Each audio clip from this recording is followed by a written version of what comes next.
Sejam bem-vindos, vamos para mais um vídeo. Eu vou fazer uma sériezinha de vídeos agora de pontos cruciais, de assuntos importantes. Eu não estou dizendo que são os únicos assuntos, mas de assuntos importantes a serem vistos. Dos primeiros anos, né? Do primeiro ano, do segundo ano e do terceiro ano do ensino médio. Do primeiro, segundo e terceiro ano do ensino médio. Não vou abordar todos os assuntos nessa sériezinha, né? Mas eu espero deixar aqueles assuntos que eu estou abordando de uma forma mais simples. Vamos lá? Dentro de progressões, a gente tem dois tipos de progressões que foram estudados. O primeiro vídeo vai ser sobre PA, progressão aritmética. O que nós podemos falar a respeito de PA? Primeiro que toda progressão é uma sequência numérica, ok? É uma sequência de números. Quando a gente fala de PA, a gente está estruturando qual é a ordem que esses números vão ter, como eles foram obtidos, tá bom? Então toda vez que a gente fala em progressão, a gente fala de termos que constituem essa sequência numérica, aonde existe um processo lógico dentro da sequência que ela vai seguir, tá bom? Vamos dar uma olhadinha a respeito de PA. Dentro do estudo de PA, nós podemos ter sequências finitas ou infinitas. Primeiro passo é eu dizer, sequência finita é quando eu tenho um número determinado de termos, né? Uma quantidade determinada de termos. Uma sequência infinita, né? Ou sequências infinitas são aquelas sequências que não possuem um último termo. Você tem o primeiro, o segundo, o terceiro, o milésimo e por aí vai. Você não tem qual é o último termo. Sequência finita eu posso ter um termo, 2 termos, 3 termos, 10 termos, 1000 termos, 1 milhão de termos, mas a gente consegue dizer qual é o último. Dentro da ideia de PA, nós temos o AN e também temos a ideia de razão, que a gente vai usar o R para representar. No termo, repara que a gente tem aqui AN. Esse N é um número natural não nulo, ou seja, vai ser o A1, A2, A3. O número que eu vou estar colocando aqui é a posição que a gente vai estar trabalhando. Ou seja, toda vez que eu estiver estudando uma PA, o seu primeiro termo vai ser o A1. O segundo termo vai ser o A2, A3 e por aí vai. Ok? Professor, isso aqui é infinito? Se eu colocar a reticência aqui, infinito. O que acontece, pessoal?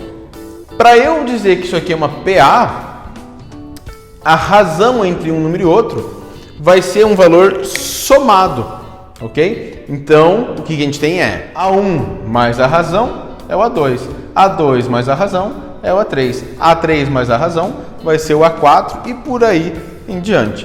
Então, aquilo que a gente chama de razão da PA é qual é o número que você vai estar somando a um termo para obter, né, o termo seguinte, ok? Vamos falar um pouquinho então a respeito das características que são abordadas dentro de PA. PA, primeira coisa que eu quero falar com vocês a respeito de PA, relembrar a respeito de PA, é a respeito da classificação de uma sequência numérica, de uma progressão aritmética, né? Quem define para mim como é que eu vou classificar, eu tenho 3 possíveis classificações, é a razão. Eu tenho 3 possibilidades, razão menor do que 0, razão igual a 0, razão maior do que 0. O que acontece? Se eu tiver a razão menor do que 0... Eu estaria trabalhando com um número negativo para a razão. Ou seja, eu vou somar sempre um número negativo. Isso quer dizer que o próximo termo sempre vai ser menor que o anterior, né? Se eu começo com o primeiro termo qualquer e somo a ele um número negativo, com certeza o segundo termo vai ser menor. O terceiro vai ser menor que o segundo, o quarto vai ser menor que o terceiro. Então a gente diz, né, que isso aqui será uma progressão aritmética decrescente. Se a minha razão for igual a 0, eu vou somando 0. Eu tenho o primeiro termo mais 0. Repara que se eu vou somar 0, não vai mudar nada. Então a gente diz que é uma progressão aritmética constante. E por último, né, você já deve estar pensando e já lembrou, se a minha razão for positiva, obviamente, crescente. São as possíveis classificações de uma PA, de uma progressão aritmética. Uma das partes mais importantes de PA, a gente estuda como termo geral, né? O termo geral de uma PA é uma forma para eu calcular quem é o AN. Como é que eu faço isso? Termo geral, AN é igual a 1 mais N menos 1 vezes a razão. Essa aqui é a fórmula do termo geral, mas eu vou apresentar para vocês uma segunda vista a respeito de termo geral, quando eu quero fazer comparação não com o primeiro, mas com qualquer outro termo. Eu posso dizer que o AN vai ser igual a AK mais N menos K vezes a razão. Ou seja, se eu conheço o quinto termo, o meu K vale 5, vai ficar N menos 5, né? Ah, professor, eu conheço o sétimo termo e eu quero o décimo, né? A 10 é igual a 7 mais 10 menos 7 vezes a razão. Tá bom? São estruturas muito parecidas, onde a primeira a gente relaciona somente com o primeiro e a segunda com qualquer uma. Uma outra parte importante de uma PA é quando a gente fala da soma dos termos de uma PA, né? Soma dos termos. Soma dos termos.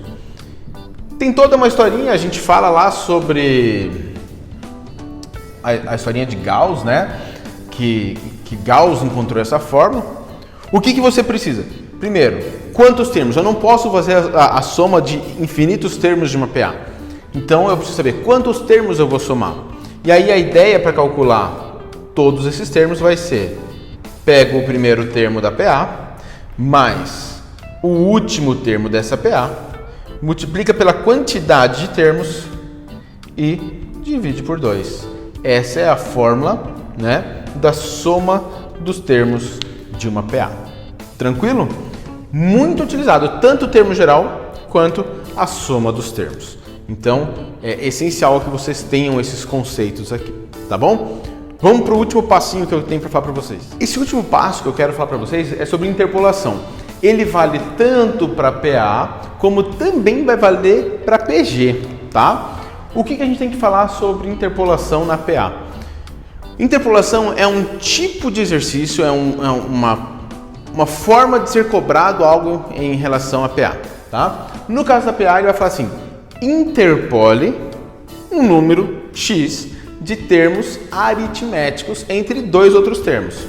Ou seja, ele vai te dar um termo aqui e vai te dar um outro termo aqui. E ele vai querer que isso aqui constitua uma PA. O detalhe é que ele vai dizer para você quantos termos vão entrar. Por exemplo, interpole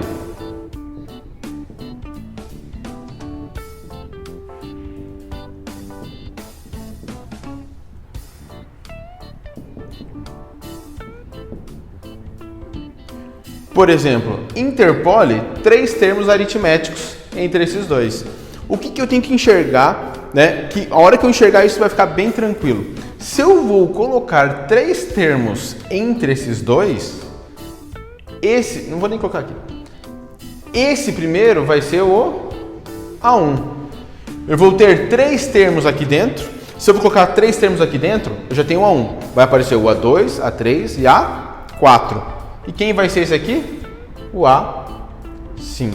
E ele está afirmando que quando eu colocar esses 3 termos aqui, a sequência numérica que vai aparecer vai ser tornada uma PA. Se ele citar interpole 3 termos geométricos, vou fazer o mesmo processo de colocar os 3 termos, só que não vai gerar uma PA, vai gerar uma PG. Tranquilo, gente? Eu espero que tenha ficado claro para vocês, né? Eu tentei pegar o grosso do assunto de PA, ao meu ver, importante dentro do conteúdo do ensino médio, para vocês poderem dar uma revisada, tá bom? Então, fiquem com Deus e até o próximo vídeo. Abraço!